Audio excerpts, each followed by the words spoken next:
Hey y'all, what's going on? Welcome to this episode of Aberrant Garage. Today we're out at Rock Front Ranch to do a shakedown run on the Suburban and see how all the modifications we've been doing to it perform.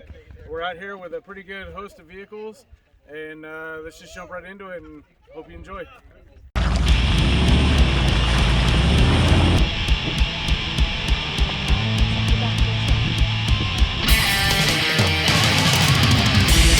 What are you doing in there?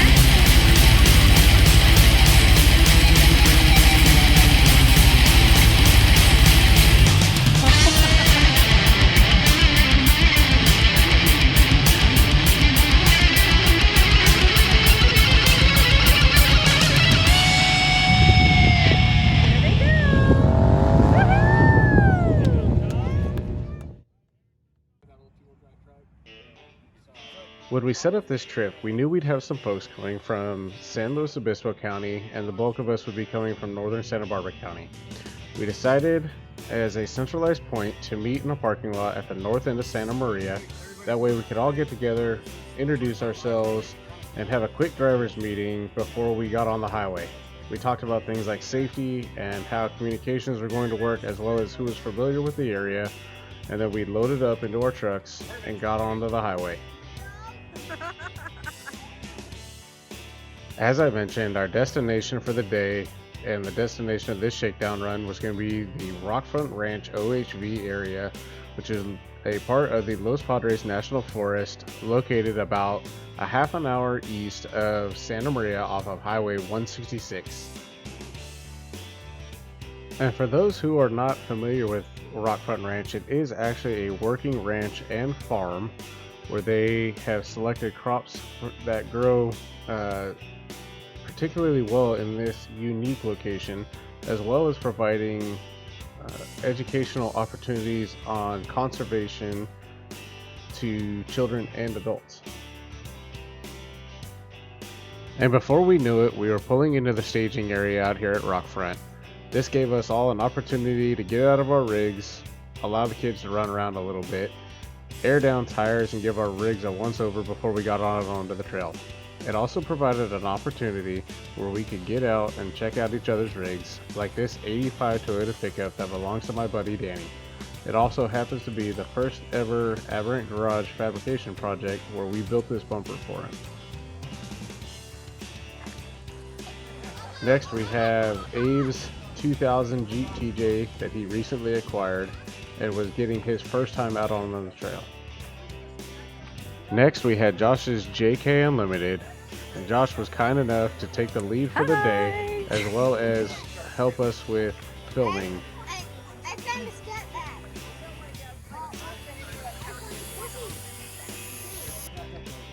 Dave's 3rd Gen Tacoma was definitely one of the cleanest of the day, and while it may look pretty simple, he did pack some pretty cool overlanding tricks underneath that camper shell. Likewise, Yurko's Land Cruiser was also full of overland goodies and definitely provided some inspiration for the Suburban build going forward. And you may recognize this truck. This is my cousin Taylor's truck, his 3rd Gen Tacoma. It's had a few additions since we went to West Camino Cielo, but it's always good to get out on the trail with him.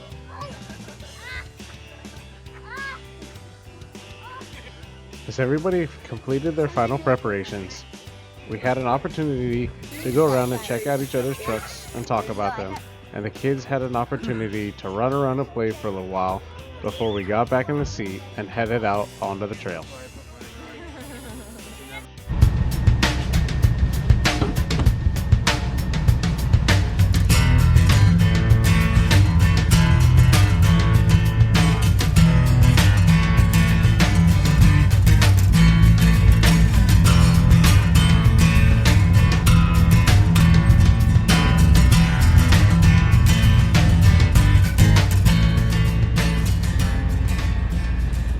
The main trail at Rock Front Ranch runs at the base of 2 separate ridge lines. There's Logan Ridge to the west and the La Panza Range to the east.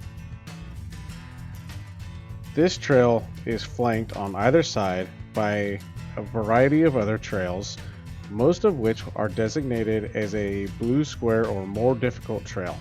There are a couple of other trails that are rated as least difficult, and there are a couple black diamond trails considered most difficult in this area.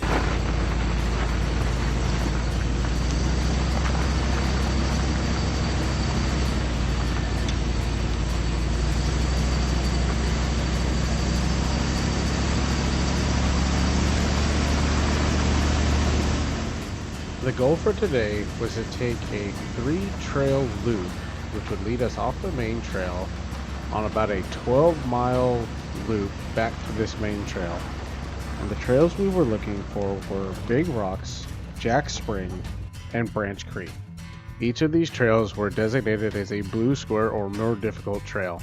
We believe these would be difficult enough to test the truck without really damaging anything.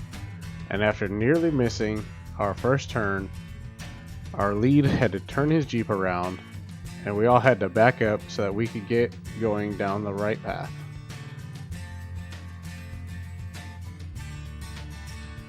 It was at about this time that we realized the more sophisticated VHF type radios that we had were not talking well with the more generic walkie-talkies that some of the vehicles had, and that led to a little bit of confusion throughout the day.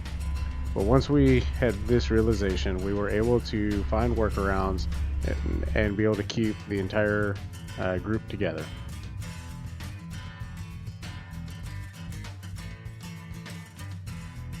The start of the Big Rocks Trail is comprised of several steep hill climbs.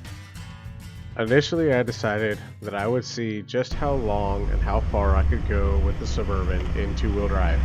And I have to say, the combination of the Maxxis tires along with the Yukon locker in the rear proved quite impressive.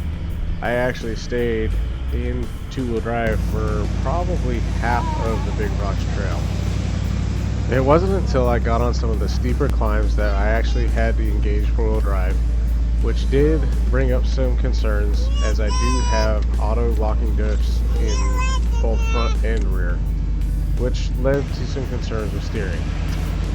That being said, once we reached the top of the ridgeline, we did have some great views of Highway 166. Now, going back to those steering concerns, I'd heard a lot of people reference inability to steer in four-wheel drive with a locked front differential, and I didn't really understand what that meant until this corner. As I started going through the corner, I realized that I didn't have nearly the ability to turn. I really had to fight the steering wheel, and I could really hear the power steering pump complaining about making this corner. That's when I finally understood what people meant by losing turning ability once locked in the front. At the beginning was called Rock Front Ranch. Are we losing people?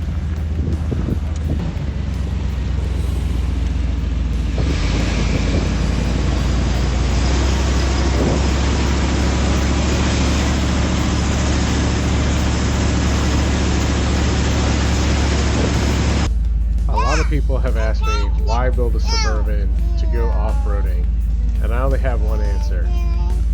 These guys are why I built the Suburban. Having the ability to have all of my kids and my wife with me out on the trail Say hi. is definitely a blessing that I enjoy.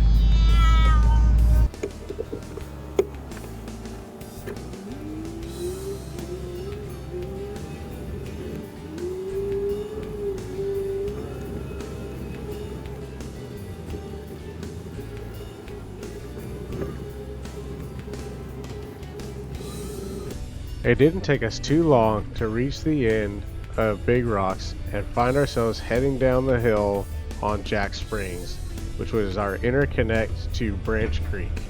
Now, one thing I had heard about Rock Front Ranch was that the trails out here weren't exactly full-size friendly, at least not if you buy your paint. And as we headed down Jack Springs, I began to understand just what people were talking about. We found ourselves doing a lot of bobbing and weaving through the bushes to try to minimize how much pinstriping we managed to acquire on this trip. And to my credit, while I may have prevented some, we sure picked up quite a few along the way.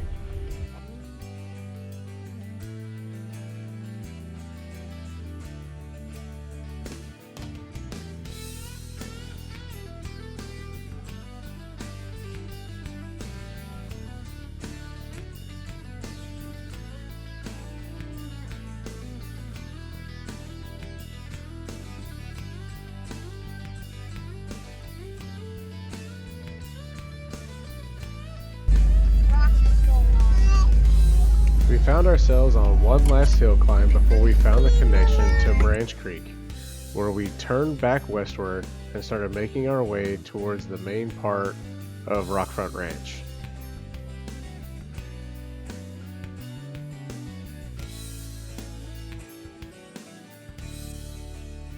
It was at this point that we saw this hill coming up, and we thought this would be a great opportunity to jump out and grab some footage of all the vehicles rolling by.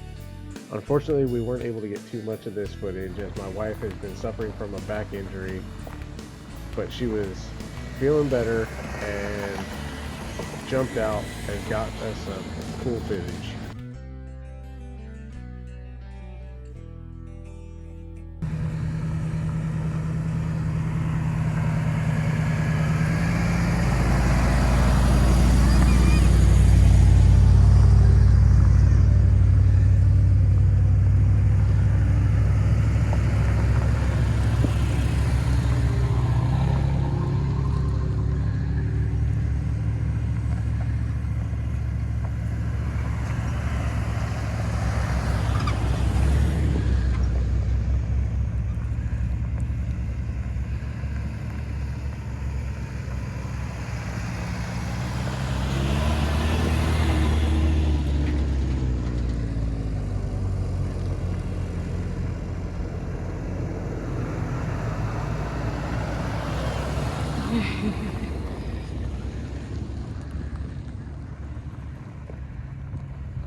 As we began descending this hill, we knew we were at about the end of Branch Creek, which made the kids very happy as they were all starting to get a little hungry, and the snacks and gummies and goldfish weren't really cutting it anymore, and they knew they'd be able to get out of the truck and grab a bite to eat.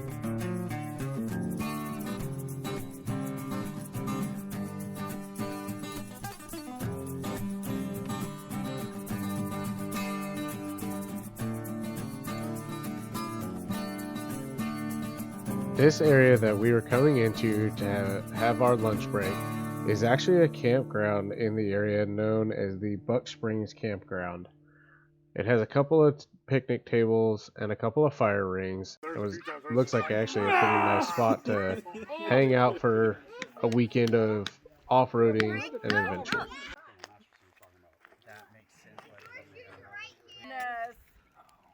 After we had an opportunity to catch some grub and the kids got to blow off some steam, and a couple of guys even caught a cat nap, it was time to get back out on the trail. We finished up the last leg of Branch Creek, which brought us back to the main trail of the park.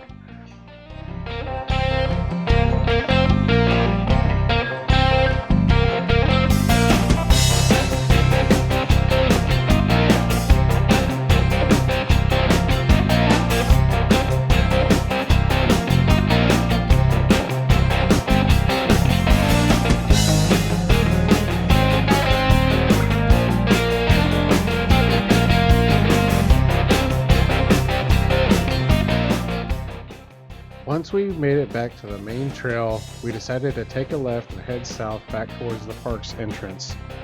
By this time of day, things had gotten a little bit busier, and we had a couple of instances where we had to share the road with other users, which wasn't a problem in the long run. We had heard there was a good climb up Twin Rocks towards the top of Logan Ridge, so we thought we'd give that a go and see what that climb looked like.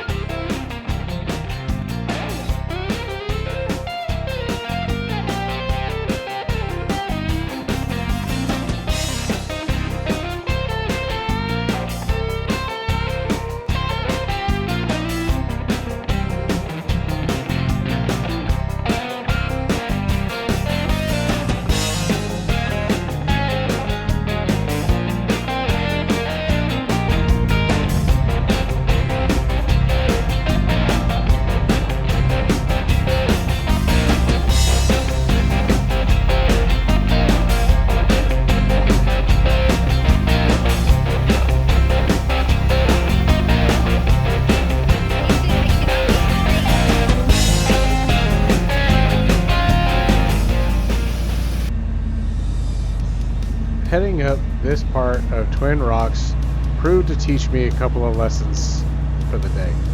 One was not to put my GoPro camera at the top of my windshield where it would block my windshield wipers.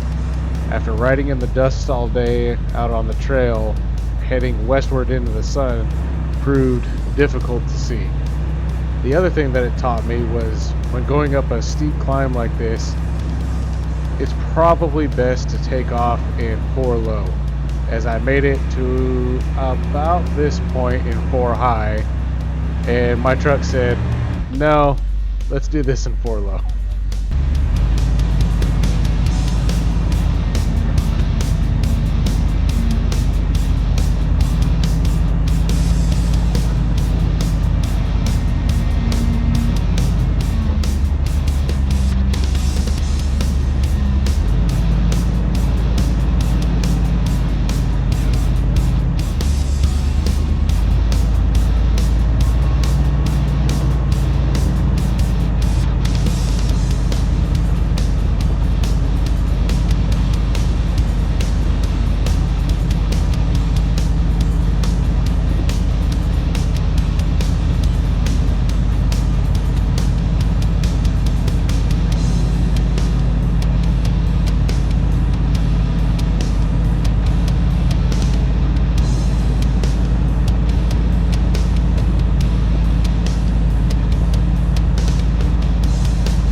Realizing that we had probably crossed what would be the most difficult section of trail we had done all day, and coming up to this pile of rock here gave me an opportunity to kind of reflect on the truck's performance throughout the day, and I had to admit I was really impressed. Not only had everything come together very well, but the ride was good enough that even my oldest, who in the past has not been a fan of off-roading, was actually enjoying himself for the day. We also had an opportunity as we climbed up this hill to look at the valley below and marvel in the beauty of what we had laid out before us.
We had decided before coming up Twin Rocks that once we got to the point that the Shaw Ridge Trail forked off, we were actually going to use that as a turnaround point and start heading back towards the valley below.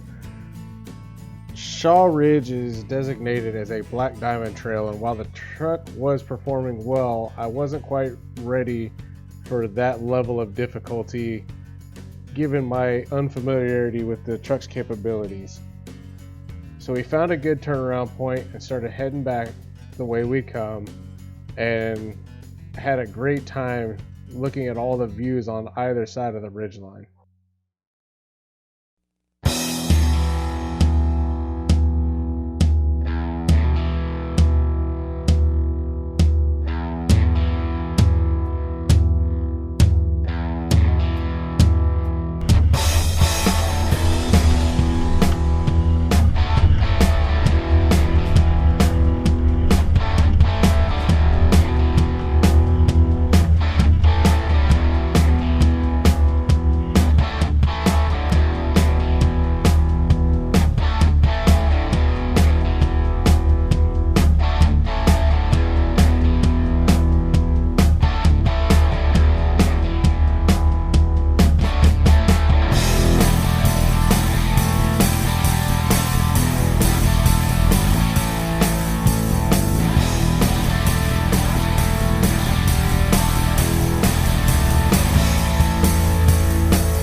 Getting back to this hill was pretty nice, given that we were headed the opposite direction this time and the sun had actually dipped behind the ridgeline.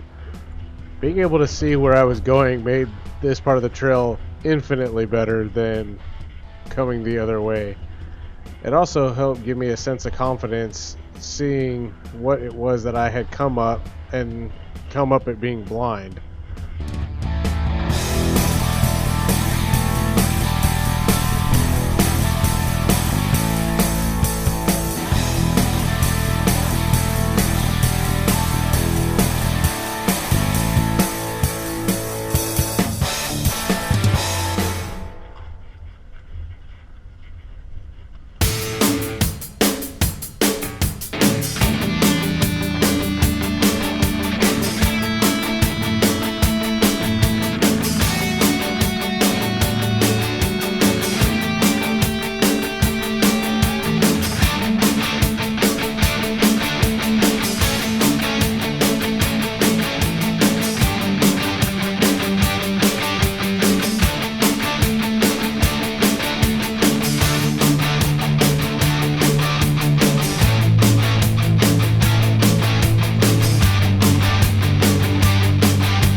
After making it quite a ways down the main trail back towards the staging area, we got a call over the radio that David in his black Tacoma had lost contact with the group and had made a wrong turn.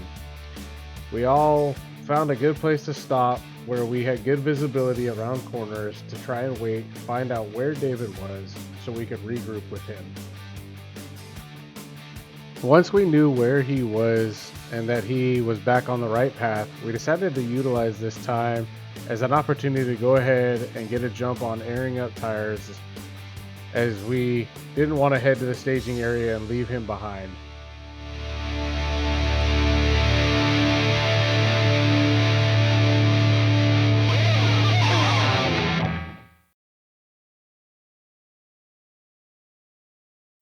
All right, everybody. Well, thank you for joining us on this adventure out here at Rock Front Ranch. We hope you enjoyed cruising along with us. Please don't forget to like, subscribe, comment, and give us a share. And you can find all of your Aberrant Garage merch at aberrantgarage.com. And we'll see you next time.